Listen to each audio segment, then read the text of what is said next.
नमस्कार। Planet x पर आपका फिर से एक बार स्वागत है। हमेशा की तरह गुजारिश है कि आप हमारे चैनल पर प्लैनेट एक्स को सब्सक्राइब करें, वीडियोस को लाइक करें और फ्रेंड्स एंड फैमिली के साथ जरूर शेयर करें ताकि वीडियो की रीच बढ़ सके। आज एक सुबह से एक न्यूज चल रही है, उसके बारे में डिस्कशन करना चाहते हैं। 8-9 घंटे से जो है ये मॉर्निंग करीब 10-11 बजे से जो है ये न्यूज आ रही है कि म्यांमार के अंदर में भारतीय सेना ने एक बहुत बड़ा ड्रोन अटैक उल्फा और NSCN खापलांग गैंग के जो है ग्रुप के जो है कैंप्स पर किया है और उसमें बड़े बड़े उनके लीडर्स या कमांडर्स जो है मारे गए हैं और बड़ी संख्या में जो है उनके उग्रवादी या सेपरेटिस्ट जो भी कहें वो भी मारे गए हैं। लेकिन ये बड़ा विचित्र सा एक ये है, लग रहा है ये कि ये न्यूज़ वहाँ से नहीं आ रही है जिसने इसे किया है। कहा जा रहा है जिसने किया है कि भारतीय सेना ने किया है। ये उल्टा ये न्यूज़ वहाँ से आ रही है उल्फा गैंग से, जो है उल्फा आई इसको बोलते हैं। आपको पता होगा कि 90s, 80s एंड 90s के दशक में जो है उल्फा सेपरेटिस्ट ग्रुप जो है उसने काफ़ी ज़्यादा मतलब कि वायलेंस किया था आसाम में और उसके इर्द गिर्द के स्टेट्स में। जो है बेसिकली उनका एम है आसाम को किसी तरह से भारत से अलग करना, और ये सब चाइना के इशारे पर हो रहा है। चाइना और ISI जो है उनकी फंडिंग मिलती है उनको और वो करते हैं। उल्फा के जो है वो 2010 में जो है एक ग्रुप द्वारा जो है भारत सरकार के साथ जो है और असम सरकार के साथ जो उन्होंने एक शांति वार्ता कर ली और वो मेन स्ट्रीम में ज्वाइन कर चुके हैं। लेकिन अभी भी परेश बरुआ जो उनका हेड था, उस ग्रुप द्वारा जो है भारत के साथ किसी तरह की जो है शांति वार्ता या किसी भी उसमें दिलचस्पी नहीं दिखाई गई है। रादर अभी भी उनका एम है कि भारत से वो लड़ाई लड़ेंगे और एक आसाम को अलग करने की उनकी जो एक मंशा है उसको पूरा करेंगे। इसी परेश बरुआ के ग्रुप का जो है उसको एक फैक्शन है जिसको कहते हैं उल्फा आई, और ये इसके कैंप्स जो हैं म्यांमार में हैं और वहाँ से सबवर्सिव एक्टिविटीज़ वो करने की कोशिश करते हैं भारत के अंदर। ये न्यूज़ जो है भारत की किसी एजेंसी या भारत की सेना या भारत सरकार के किसी एजेंसी के द्वारा नहीं दी जा रही है।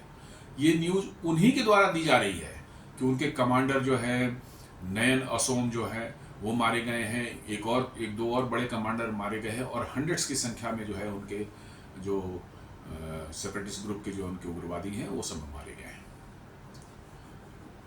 ये बड़ा अजीब लगता है कि जो पिटने वाला हो वह खुद बता रहा हो कि हमको मारा। नॉर्मली ऐसा होता है कि उसको दबाते हैं, उसी खबर को छुपाते हैं कि ताकि उनके कैडर्स का मोराल डाउन नहीं हो।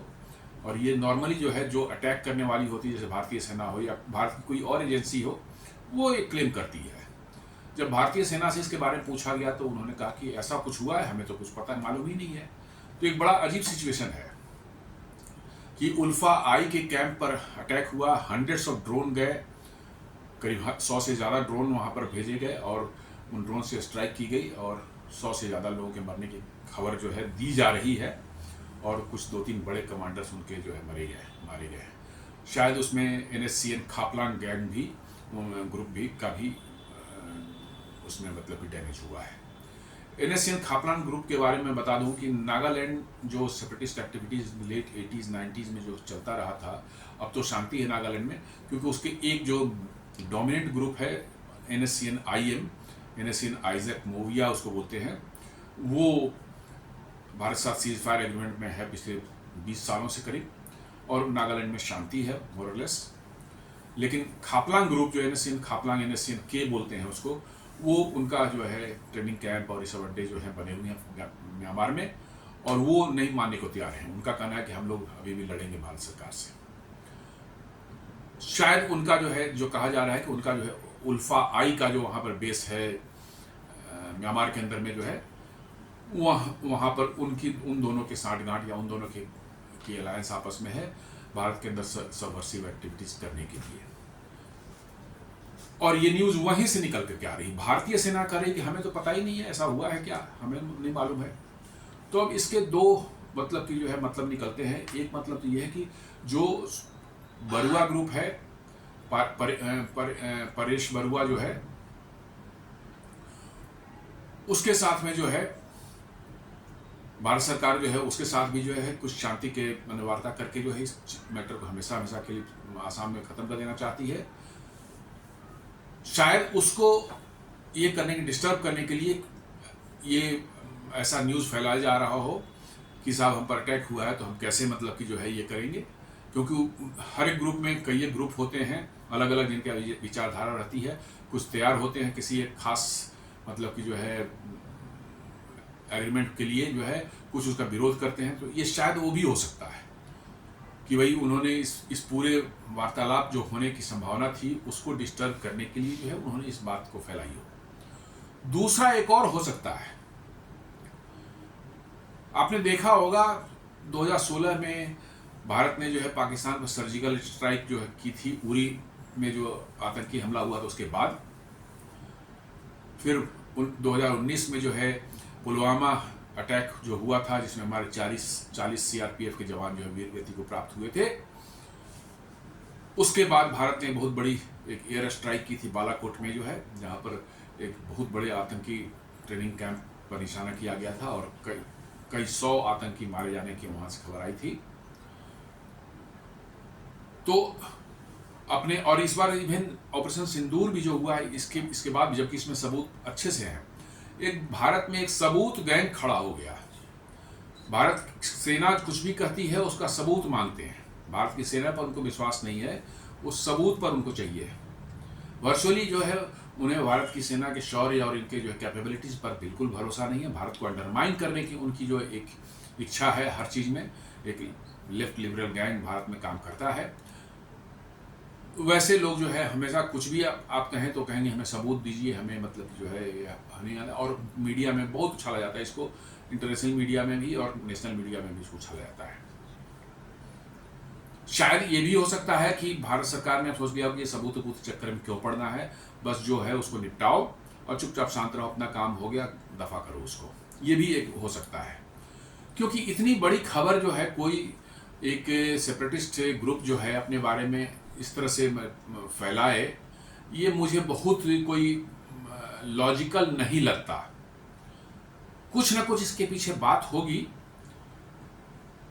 एक ऐसी भी खबर है कि NSCN खापलांग और ये उल्फा आई मिल करके भारत के नॉर्थ ईस्ट के राज्यों में जो है कोई बड़े आतंकवादी हमले या इस तरह के एक्टिविटी करने का उनका प्लान था, और शायद जो है इंटेलिजेंस इनपुट के आधार पर जो है भारत सरकार ने जो है उस पर एक्ट करने का निर्णय लिया और ड्रोन से स्ट्राइक करके जो बड़ी संख्या में उनको मारा गया है। ये दोनों बातें हैं, हो सकती है। तो कहने का ये सेंस है कि ये न्यूज़ सुबह से चल रही है, बट भारतीय किसी एजेंसी ने इसको कंफर्म नहीं किया है। ये कंफर्मेशन खुद जो पिटे हैं उनकी ओर से आ रही है, और वही बता रहे हैं कि हाँ साहब हमको मारा गया, हमारे इतने कमांडर्स मारे गए, हमारे कैंप्स तबाह हो गए और इतने हमारे जो सहयोगी जो है वो सब मारे गए हैं। ये ऐसी आ रही है। तो अब इसकी एग्जैक्ट जो है इसका क्या ये है खबर क्या है ये कहना अभी फिलहाल मुश्किल है। हो सकता है कल परसों तक जो है निकल करके आवे तो क्लियर पिक्चर होगी। तो हमने सोचा कि इस पर एक डिस्कशन छोटा सा किया जाए कि ऐसा ऐसा मतलब हुआ है। तो चूंकि म्यांमार के अंदर में जो है अभी काफ़ी ज़्यादा डिस्टर्बेंस चल रही है। म्यांमार में जो है अभी कुछ साल पहले जो है 2-3 साल पहले जो है वहाँ की चुनी हुई सरकार को हटा करके जो मिलिट्री जुंटा जिसको बोलते हैं उसने पावर कैप्चर कर रखा है, और इतने सेपरेटिस्ट ग्रुप और उग्रवादी और आतंकवादी ग्रुप वहाँ बन चुके हैं। कुछ ये NSCN खापलांग वाले कुछ एरिया पर कब्जा करके बैठे हुए हैं, अराकान आर्मी जो है वो रखाइन स्टेट वाले एरिया पर कब्जा करके बैठी हुई है, और भी कई एक हैं। इसमें कुछ सपोर्टेड बाय चाइना है, कुछ सपोर्टेड बाय मतलब कि जो है रोहिंग्याज हैं बांग्लादेश के द्वारा। हर तरह के ग्रुप वहाँ काम कर रहे हैं। म्यांमार में क्या स्थिति है, वहाँ की सरकार न कुछ बोलने के पोजीशन में है और ना ही मतलब कि जो है उनसे कोई उनकी रिपोर्ट पर कोई भरोसा भी करता है। तो इस तरह की बातें हो रही हैं। तो अब देखें 1-2 दिन के अंदर में न्यूज़ क्या निकल के आती है, पिक्चर क्या क्लियर होता है, लेकिन आप ये मान चलिए कुछ ना कुछ तो हुआ है, और जो भी हुआ है अच्छा ही हुआ है भारत के लिए, क्योंकि अब हमें सॉफ्ट बन के नहीं रहना है, शांत बन के नहीं रहना है। यदि हमारे अगेंस्ट में किस तरह की सबवर्सिव एक्टिविटी करने की कोई कोशिश कर रहा हो तो हमें एक्शन तो लेना ही पड़ेगा,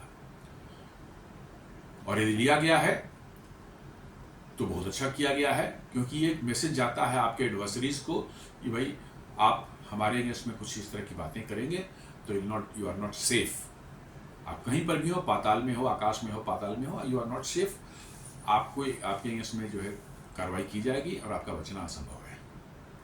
तो देखते हैं कल या परसों तक न्यूज़ आएगा तो फिर उसके बारे में और डिटेल में हम लोग बात करेंगे। आज इस छोटे से एक वीडियो को जो है यहीं समाप्त करते हैं, और फिर आपसे निवेदन करते हैं कि आप वीडियोज़ को सब्सक्राइब करें, हमारे चैनल को सब्सक्राइब करें, वीडियोज़ को लाइक करें और फ्रेंड्स एंड फैमिली के साथ शेयर करें। धन्यवाद।